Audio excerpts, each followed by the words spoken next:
Here we go. Hi, my name is Hi. Tim Errickson, and I am the artistic director of the Boomerang Theater Company, and I am here with Megan Hoche, playwright, actress, speech pathologist, which is an amazing combination. Um, so I'm going to read Megan's bio so everyone can get to know her a little bit.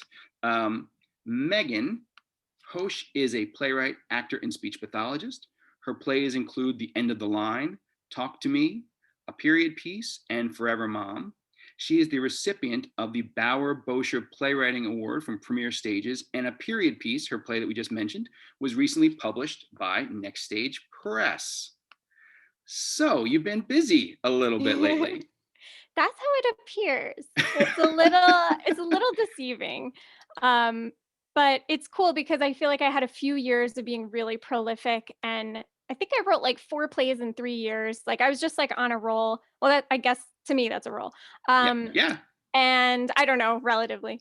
But but I was really like just in a very outward energy, and this past year I really just gave myself permission to slow down and pause a little bit.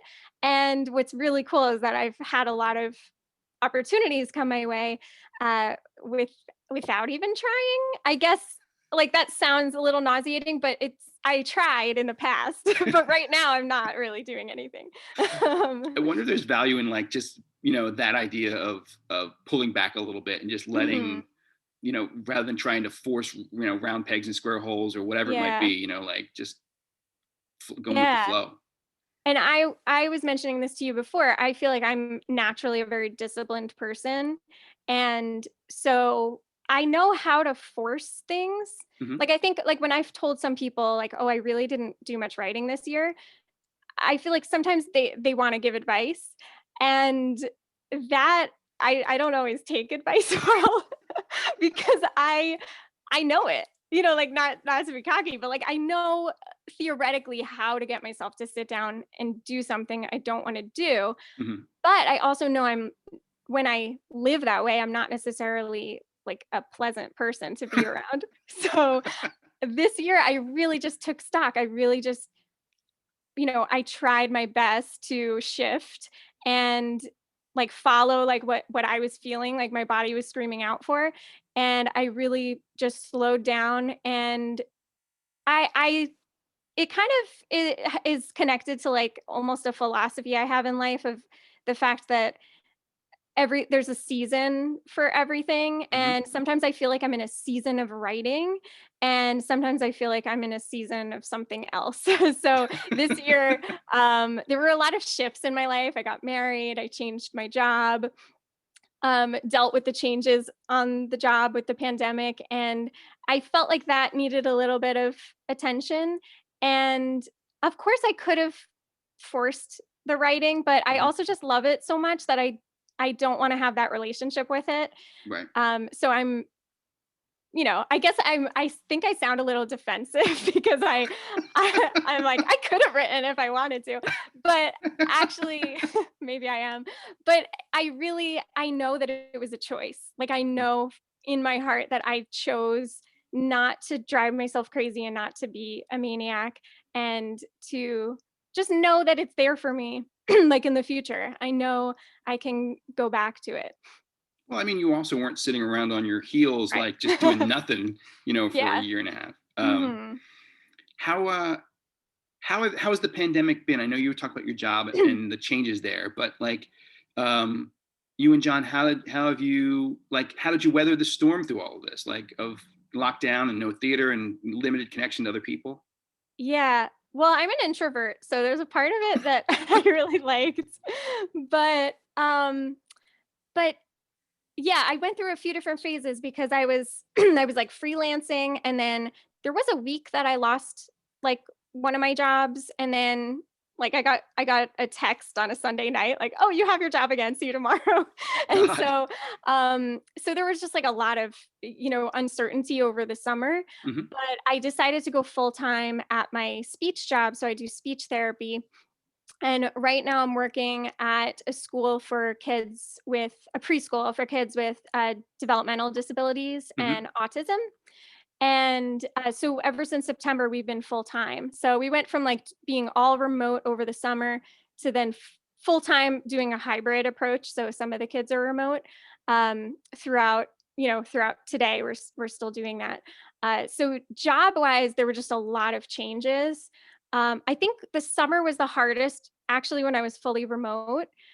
Uh, I really just like I had to take everything off of my to-do list in the day. Like I had to tell myself, you're working, and then like I had to like tell myself like eat dinner, like go for a walk. Like I had to like really take it like a minute at a time because I really did Yeah.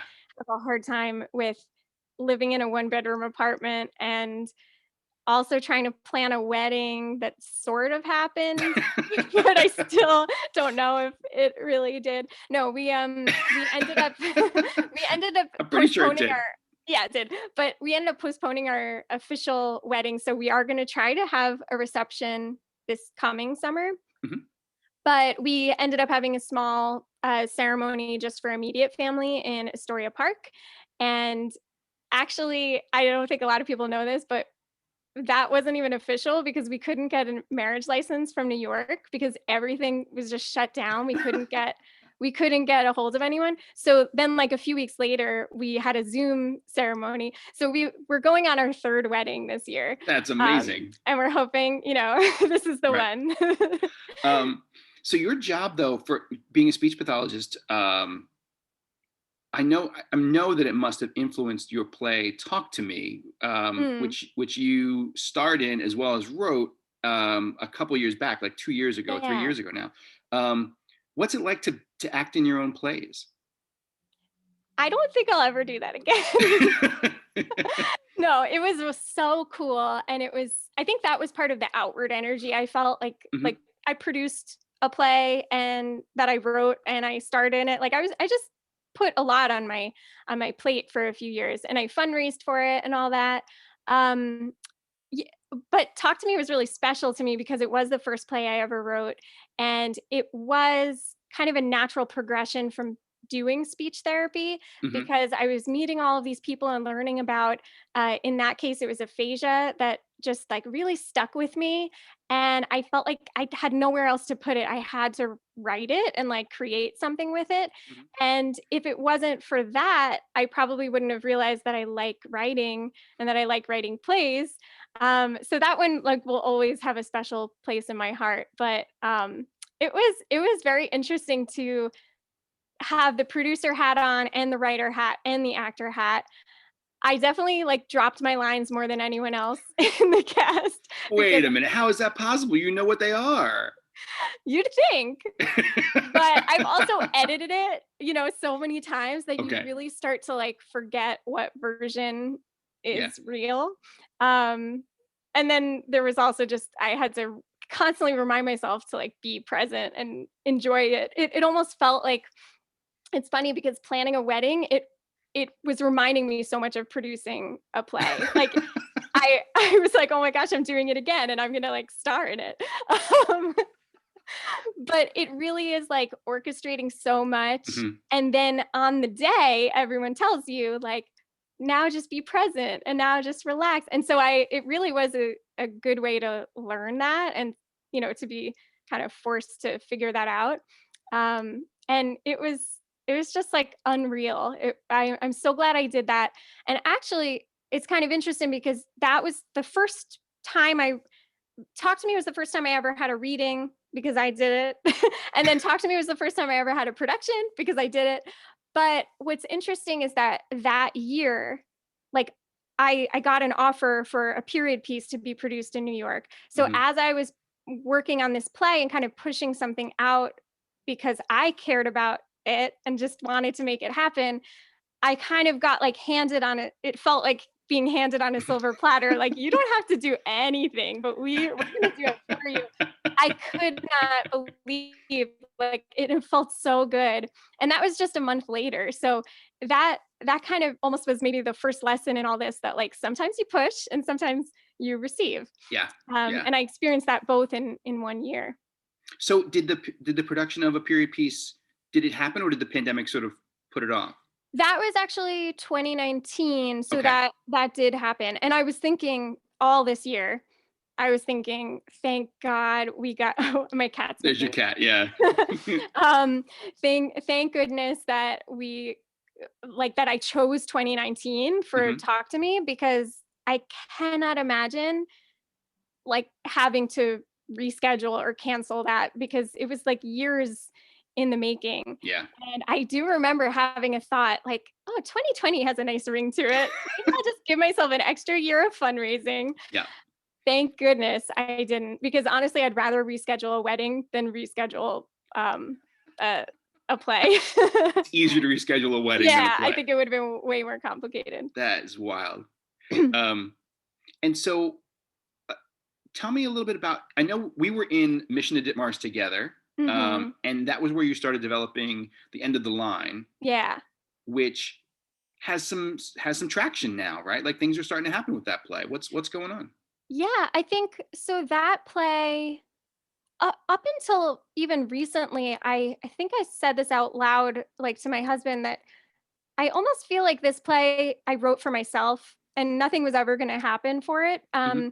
It's all about, uh, unconscious bias and racism in America, and I think it's important that I wrote it, but I also don't think I'm necessarily, like, I don't think a white woman is necessarily the person that needs to be. Hmm. I think there are other writers that could tell that story or stories like it much better. So I I kind of made peace with the fact that, like, that was just probably just something that I was just going to hold dear to my heart. Sure. But recently, yeah, it was just chosen as a runner up for Sohaya Visions. And it'll have a reading in London later this year. The details are all up in the air because of the pandemic. So it might be uh, partially or fully virtual.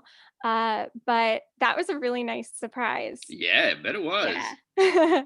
How did that come about? Did you submit for that, or did they Yeah, that see was something? something through, uh, why am I just blanking on the name? The online. Oh, New Play Exchange. Yeah, New Play Exchange.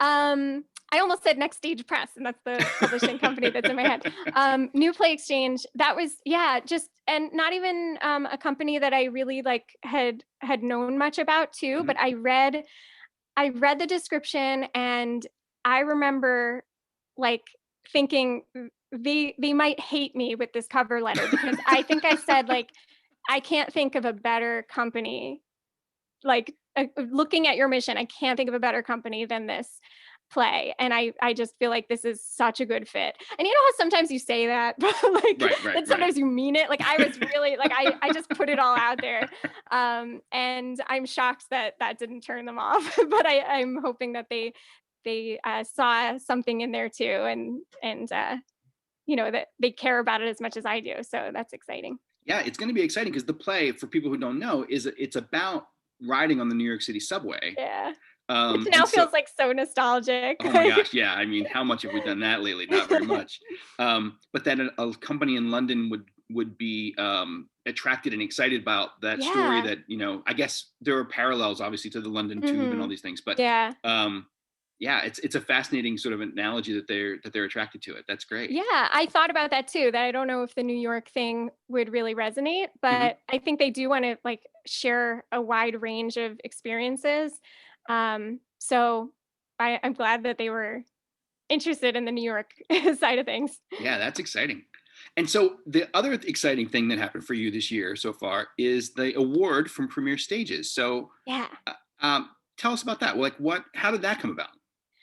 Premier Stages is so close to my heart because I went to Kane University, and I got involved with Premier Stages as a student. Hmm. And I was an understudy for a bunch of their shows, their plays, and it was actually the first time that I got to see playwrights in action, because they work on new works. Hmm. So, and as an understudy, you're really in that mode of just, like, watching and observing.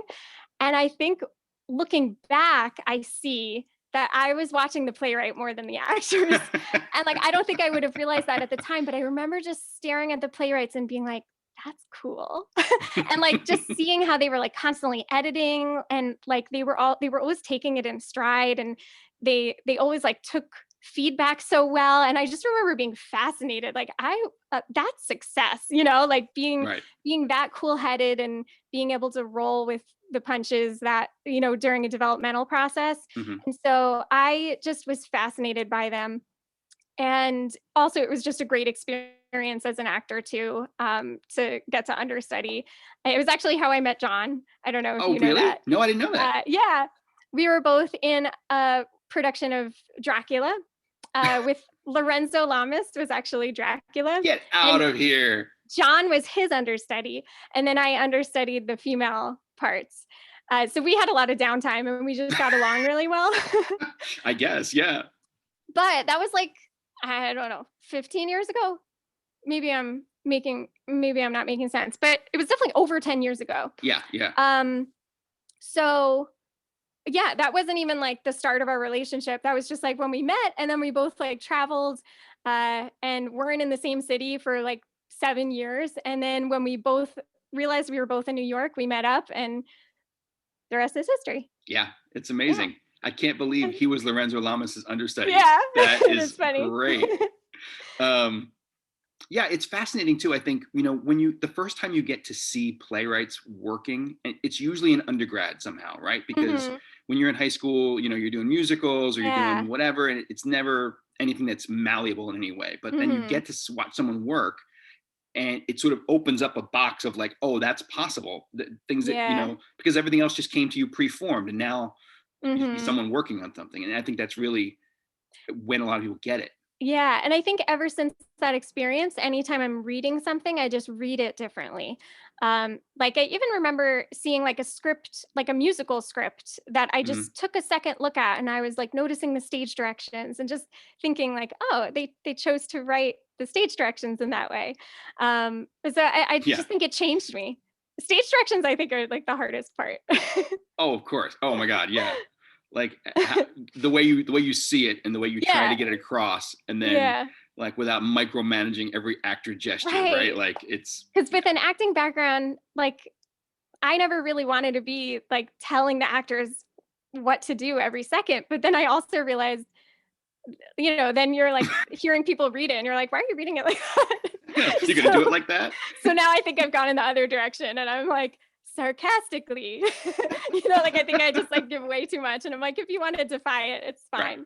But Well, at well, least that you understand my gist. well, that's that first rule of acting, right? You cross out all the stage directions and cross out all that. Like, so Yeah. I wonder if it even, how it works for anybody anymore. Yeah. Um, so if you have a challenging time when you're writing or when you're working on stuff, is there a piece of advice that sort of you come back to, that, or a concept even, that sort of helps you either get regrounded or push through some things, or sort of, you know, um, helps you refocus? I think I have a lot of strategies. I have like my natural type A advice, but I also have my new person advice.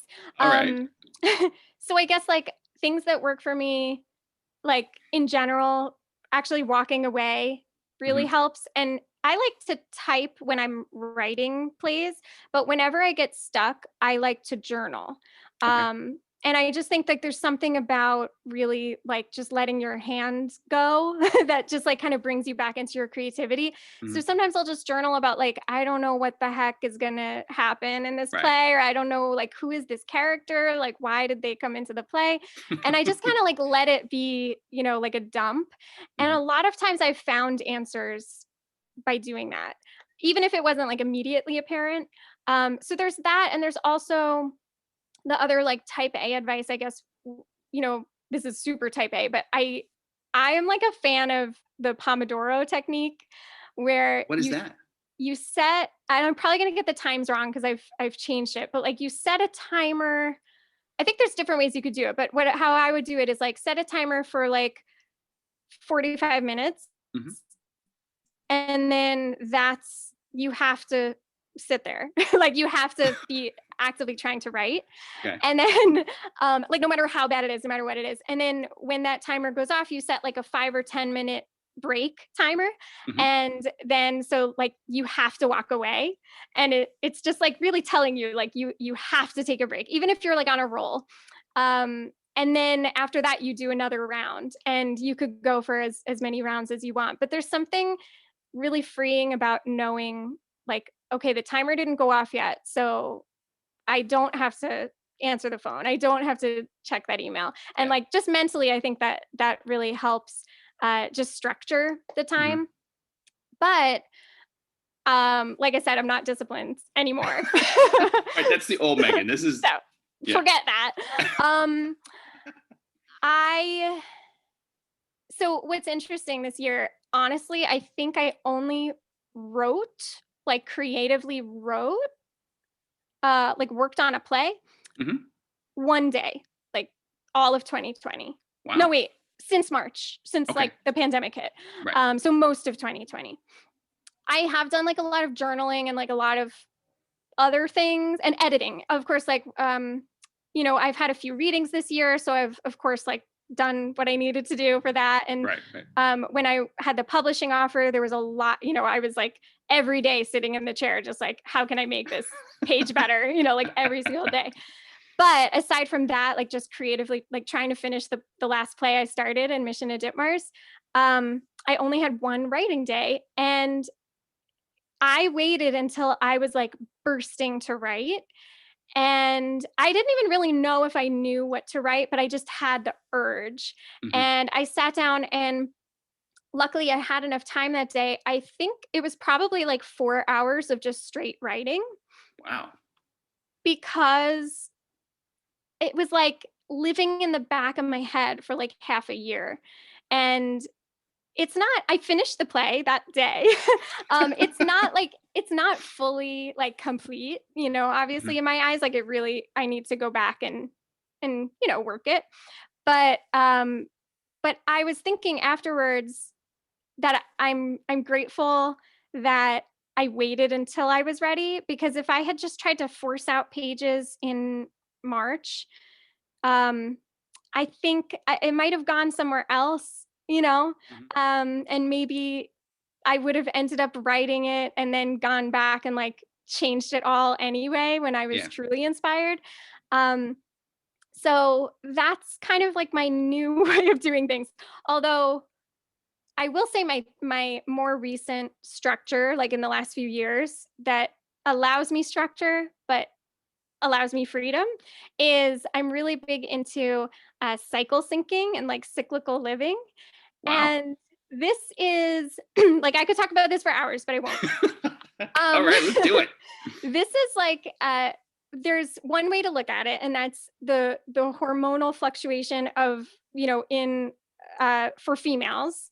Um, and there are like different weeks in your month that you have different hormones going through Mhm. you. So there's like energetically different things that you're going to be better at. Like early on in your cycle, you're going to be more creative. So I usually try to do more of my writing and just have like a writing week Mhm. in that week. And then towards the end, you're like a little bit more like organized and like wanting to like finish up, like tie up loose ends. Mhm. So I'll try to do more like editing towards the end of that Okay. cycle.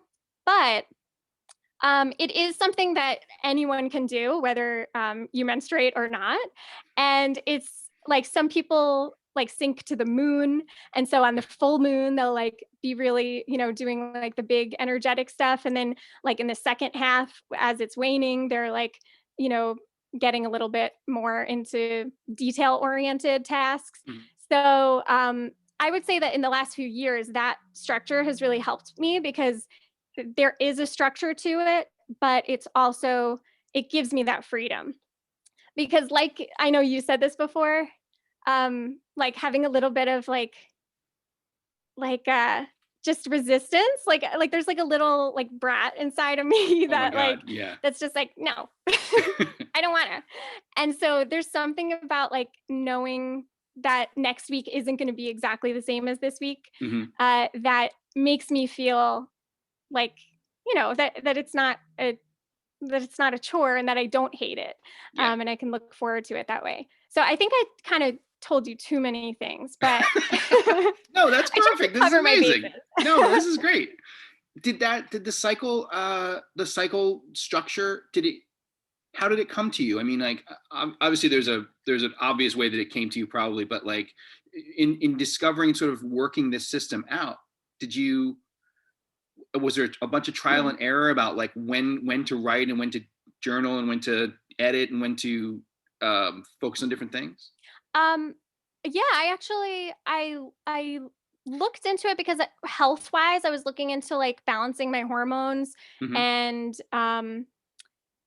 so I was really like just looking into that already, and I found, I hope I don't pronounce her name wrong because I sometimes forget, but Elisa Vitti, might be Vitti, Elisa Vitti, I think. She wrote a book on like managing, like balancing your hormones by like uh changing your lifestyle, like, so not just like, so actually eating certain things at different Hmm. points of your cycle, and exercising differently at different points of your cycle, and like just basically, scheduling your life, like Hmm. having social outings when you're ovulating, and Wow. resting when you're, Yeah. like being more inward when you're on your period. And then she also talks about how you don't necessarily have to do that, just in a by following your menstrual cycle, and there's other ways to do that. But I think I took that framework because it just really made sense to me. It was like Hmm. finally permission for myself that I don't have to be the same person every day. Hmm. Because like the female hormonal cycle is like a full month, like it's like 29 days.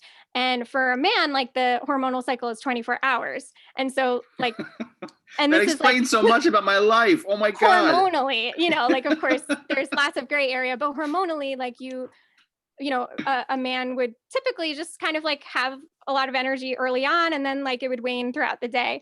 So it just really like freed me, where I thought, oh, I don't have to like try to fit into this like patriarchal design. Right. And it just felt so good. So I started doing everything that way. And actually, the first play that I wrote that way was a period piece, I wondered if oddly that would enough. come back around. Yeah. And it's about a woman who, like, you're following one woman's pregnancy, and you're also following another woman throughout stages of her lifespan. Hmm. So I really like, I wrote it all about cycles. I wrote it, with the seasons layered in, and I wrote it with the moon phases layered in. And each stage of the play, like each section of the play, has its own like energy. um and I wrote it in a completely cyclical way. So I think I actually wrote it in the spring too, which, like, if you're thinking about the energies of the Sure. seasons, Yeah. like that makes sense. But I think it came out of me in like 2 months, like which is like fast, I think. Um, it really just like tumbled out very naturally, and it's like I've had the feeling since, but this is like the truest feeling where I felt like I don't know where this is coming from. Hmm. I'm just like channeling something, and I'm like Yeah. in the flow. When people talk about the flow, like this is it. Because there were things that I don't like, when I went back to read it, I like didn't even remember writing. Yeah. I So think that that's an amazing point. Like when you feel like you have just received something, right? And then you're just yeah. going to put it on paper or type it out, that you don't know where it came from. And later you're like, I don't, who, where, I don't, when did I think this? When did I ever receive this? I think that's so Yeah. exciting, an exciting part to be at. And I don't know if like it sounds, sometimes when I hear people say that, I feel like, oh, okay. Yeah, I like, know what you mean. like, You're oh, like, this came "Rah." from like, Yeah, yeah, yeah. but I think we all have that, like, and no matter, how spiritual you are, or, even just feeling like you're channeling something in your subconscious, like, I think Yeah. there's so many different ways to look at it. And, I do, people do get their best ideas on walks, like that's, Hmm. like a lot of people say that, or in the shower. And I feel like when we kind of like are in a more of a flow state, things come out of us and come into our brains that we needed to know, in Yeah. our dreams, things like that. So I know a lot of people talk about that writing flow, and they kind Hmm. of like get into that almost dreamlike state. Yeah.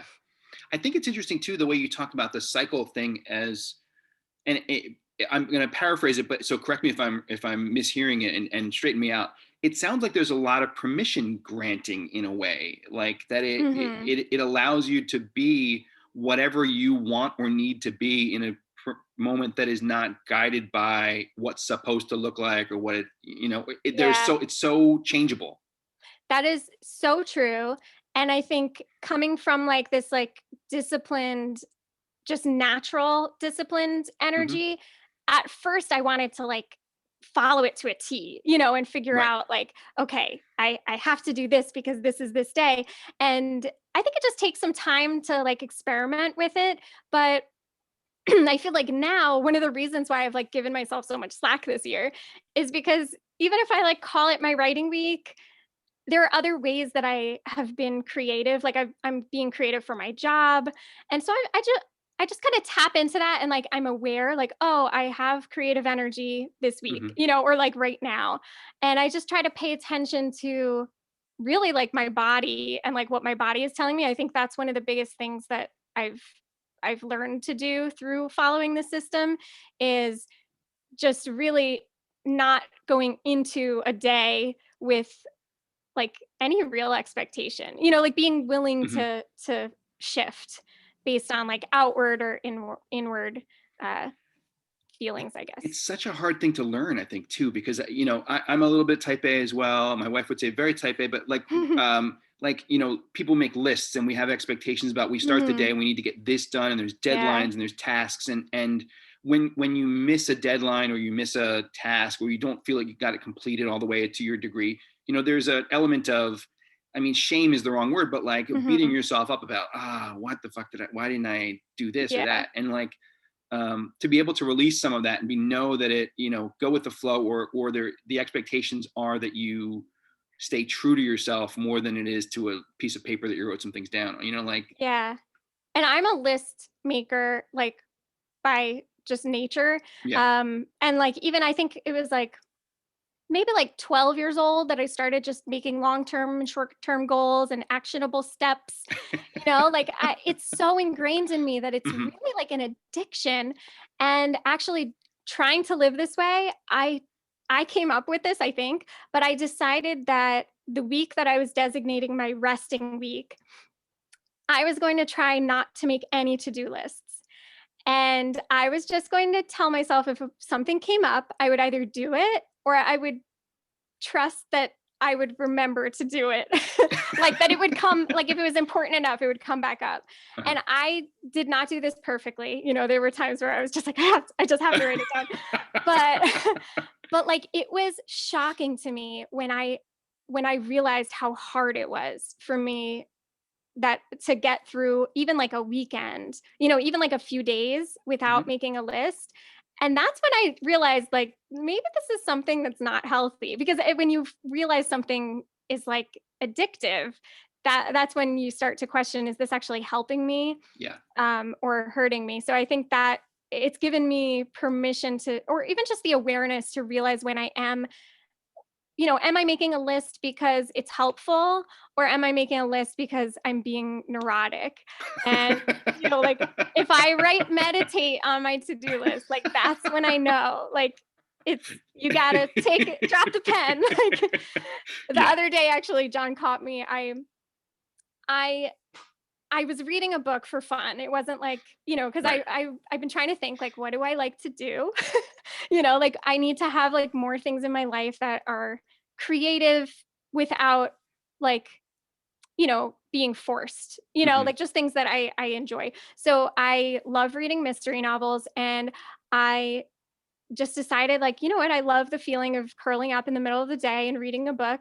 And so I read for a little while, and then I John's back was to me, and I like he heard "Shh," and he was like, did you just cross off reading for fun on your to-do list?" And I was like, "Yes, but I needed to do something fun today." So, as you see, that's like my nature, and Yeah. so it's really helped me to kind of increase that awareness around like why am I creating this structure? Because sometimes structure is really helpful, and I do think if I was if I was a full-time writer, like being paid to write for something, or like if it was like a commission job, I would definitely put my butt in the chair and write, and just in case anyone's watching that's Right. like, Yes, "Oh, of don't course. hire She will her." get your deadlines done and it will to be Yeah. fine. Like and I think, with people who struggle with discipline and they're in those situations, they absolutely, it's smart to come up with strategies and create a structure. But sometimes you're not in that situation, Yeah. and so I try to, adapt for the situation I'm in. And like I said, when I was working on a period piece and preparing it for print, it was a short time with, this finality to it. So I really did have a lot of structure where I came home from work every day and I sat down and wrote. And I think the the new schedule I have of working at a school actually really helped me in that way, where before when I was freelancing, I sometimes had daytime availability and Right. sometimes had nighttime availability. So I think that change will also be helpful moving forward, with writing too. That's awesome. Yeah. So, if people wanted to find out more about your work, both as a speech pathologist and but as an actor, as a writer as well, where should we direct them? Where should they go? Well, I have a website, meganhoche.com, Okay. and I'm on Instagram and Twitter and All the good what stuff. else? Yeah. I have a TikTok, but I'm not really like there. No, you haven't I'm just TikTok? I'm just lurking, but at Megan Hoche, wherever you can find me. We're all going to check your TikTok now to make sure that you're Well, TikToking. I actually didn't know I had one, but I already had one, like, before anyone else, because I had babies I like, someone I babysat for, like, 5 years ago Mhm. downloaded this thing to my phone. It was called Musical.ly, Yes. and we made a bunch of videos, like, together, and then so, like, years later, I was like, "Okay, let me just check out this TikTok thing," and I had a bunch of videos, and I was like, "Oh, no." Like, I didn't think anyone would actually see these, so I actually made them private, but Okay, I was going to say, so there is something we could see if we wanted to go to your TikTok. Um, it's private now. all right, there you go. But But at Megan Hoche. yeah. Well, awesome. This has been great to talk to you. And Yeah. um, we're going to post this later this week or beginning of next week, and then Cool. we'll share this with the world. So it's exciting. Aw, All right, my thank you friend. so Good to see much. you. You too.